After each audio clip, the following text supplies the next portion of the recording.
Hi, I'm Rajiv, and today I would love to talk to you about writing in a journal. I've been writing in a journal for decades, and I found that over the years my journal has become a kind of friend, a friend that I can go to at any time to say anything to, and it's an extremely safe place. There is no equivalent to my journal. It is something that has helped me over the years to become the person I am today. In a good way and a bad way. So this journal is from 2020. It ended up being a fascinating journal because just a few days after starting this, on March the 12th, 2020, pandemonium, rushed out to Trader Joe's there at 8:10, hurried to gather my fruit, veg, eggs, and still at 8:15, the checkout line was long as I stood in it. It quickly grew to the foot of the escalator. The young girls from Queens working there were laughing. One said, "People ain't scared like this in the Bronx and Queens or uptown. Sheesh." When I left the store, they'd closed the front door and a line had formed to get in at 8:25.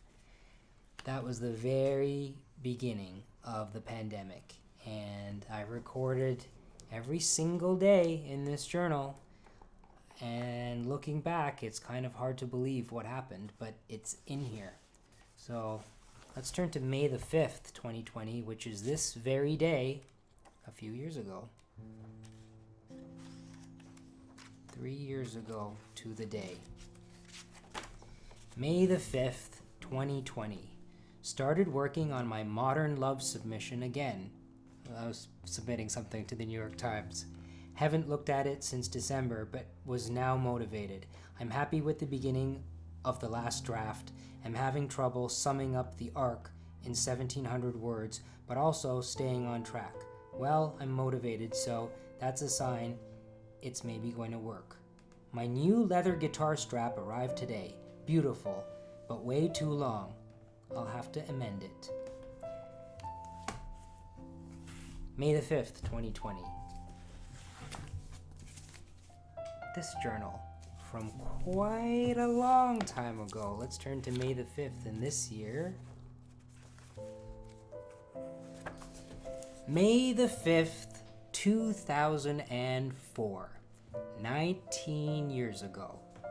Woke up very early, we all had coffee and breakfast, and then Eric drove me to the bus stop, went to the village, worked, came to Scarborough Town Center.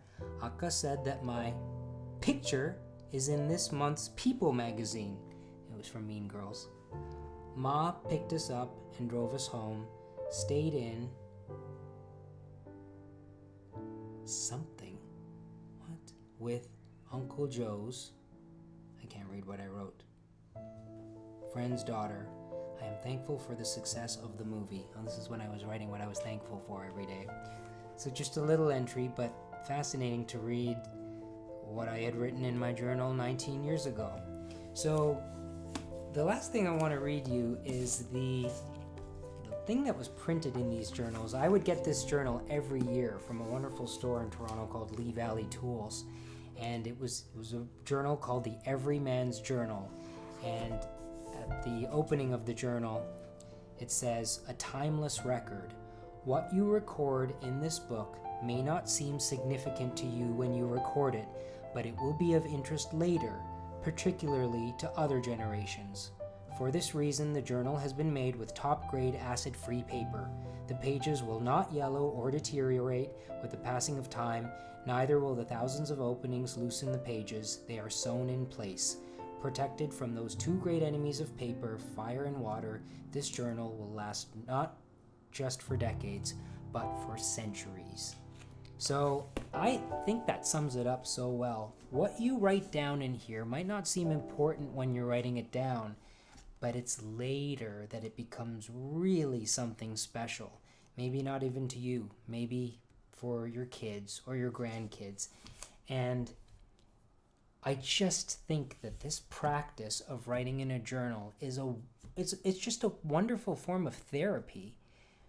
We have thoughts. Those thoughts sit around in our head, and how do we process them? It's really, really nice to have a blank book that you can open up on a regular basis and write down whatever it is that's in there. Maybe it's simply recording what happened during the day. And later on, that stuff actually becomes very interesting when you can actually look back to it. There's a link between the thoughts that are in your head and the actual pen moving on the paper that has scientific evidence to prove that there's a different process that's going on between thought and reaction when it's your hand moving to form the words rather than typing them. And there's something nostalgic about it as well. Keeping a journal is something that people have been doing for hundreds of years.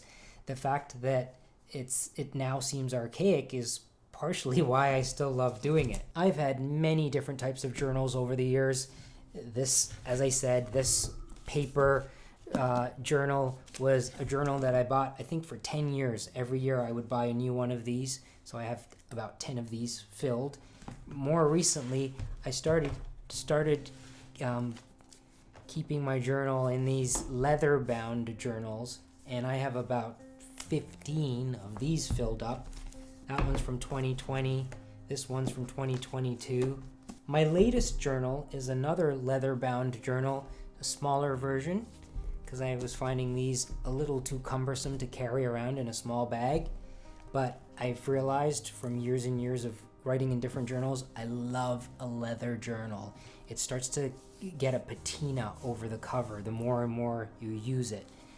I have journals that are not just words. I made a journal. I actually made this journal. It's a leather-bound book that I made. I sewed the signatures together, I cut out the boards, covered it all with leather, and this is a watercolor journal. So I would take this journal around and just do watercolor sketches. These are some watercolor sketches of New York. And it's funny, when I look at these watercolors, because I sat there and painted for hours, it takes me right back to that very day. I can remember every single one of these sketches, when it was done, where it was done. Let's see. Here's a watercolor sketch of the pool deck at Soho House on May 26, 2021, and I can remember this being a sweltering hot day. I was in my pink shorts in a cabana. I had my watercolors with me. There was a haze, and I did this little sketch, and I was pretty pleased with it because it seemed to capture the haze in the sky. And then I closed my journal and I went for a swim. It was fantastic. There's the same day, a storm came in. A storm rolled in, and we all had to get out of the pool. And so I went and I ate a burger. And after I ate a burger, I was looking out at the Manhattan Bridge, and there was a beautiful contrast between the light bulb of our little covered seating area, this beautiful orange light bulb, and the stormy sky outside. And I attempted to capture it. I don't think I quite did it, but that's what's so fun about this, is like flipping through the pages, I've taken right back.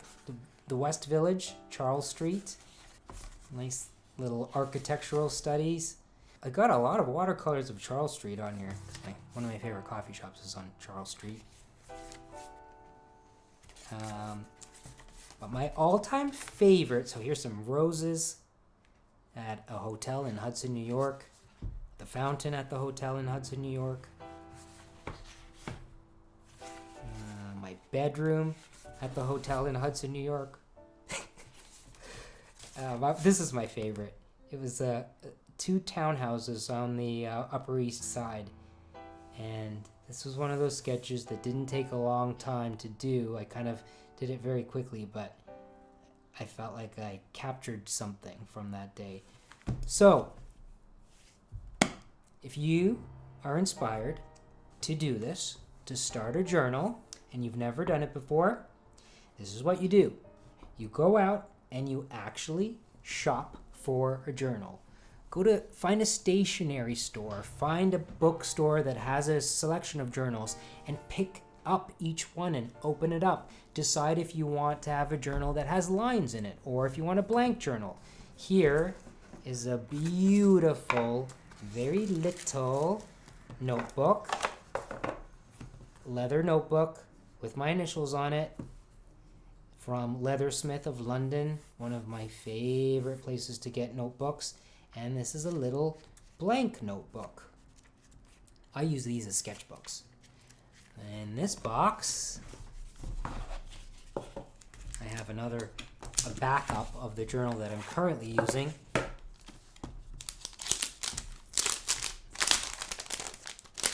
These are just beautiful leather journals, simple, and they have ruled pages. So you get your journal, and the next thing you need is some kind of writing implement. So I love to nerd out on writing implements. I like to try out different pens and markers and find ones that just make the writing really smooth and beautiful. And sometimes I tire of the pen after a certain amount of time, and then I find another one that I like. But these two things, the actual journal and the pen, are the starting point for writing in a journal.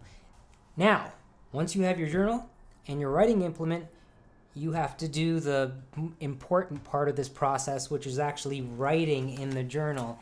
And the thing that I hear the most often from people that have never done this before is, I don't know what to write.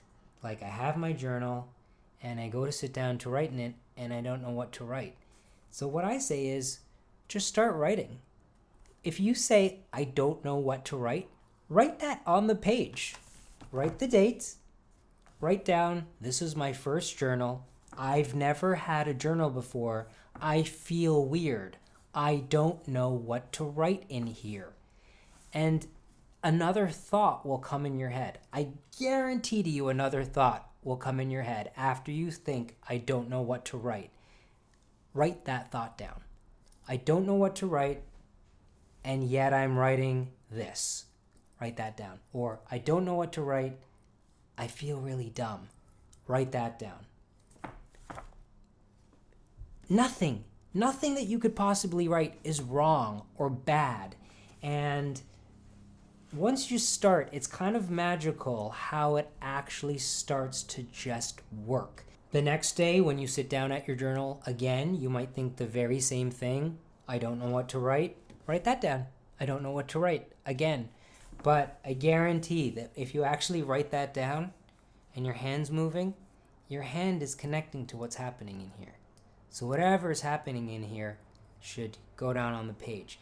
And if you want some inspiration for what to write about, I often say if you can't actually push yourself to write down what's going on in your head, write down what you did that day. Make it a practice of sitting at your journal at the end of the day or at the beginning of the next day and record what happened on the previous day or what happened that day if you're writing at the end of the day. Today I got up super early and I went for a run. I had oatmeal for breakfast. I went to work. Nothing to write about work. This happened. This didn't happen. How do you feel about it? If you're having problems with other people, write about that in your journal, because that is when this actually starts to become really helpful. When you write down what your problems are, you start to see on the page things that you might have never thought about in a complete thought in your head. But writing it down actually forces you to complete the thought. And when you write down a problem, it's on the page. What that often does is it forces you to try to think about a solution. That's where these journals have been so therapeutic for me over the years. I've really used them to help myself figure things out, and figure things out in a way that have taken many, many years to figure out.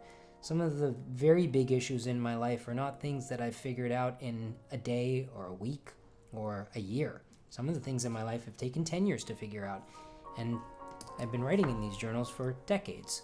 Simply writing about those problems is a form of getting it out. And Maybe it's a way of coming up with a solution. Maybe it's not. Often, simply writing down the problems that are in your head in itself is therapeutic. You might not come up with an answer or a solution, but getting it out on the page feels good. It feels like you've just let it out. So, if this is something that seems exciting to you, I strongly encourage you to go out there, to have a really fun afternoon or morning shopping for a journal, and then have some fun finding a pen, and just start and try to make it a regular thing. And if you can keep it going, I'm sure you will feel what I feel, that there's something really special about this practice, writing in a journal.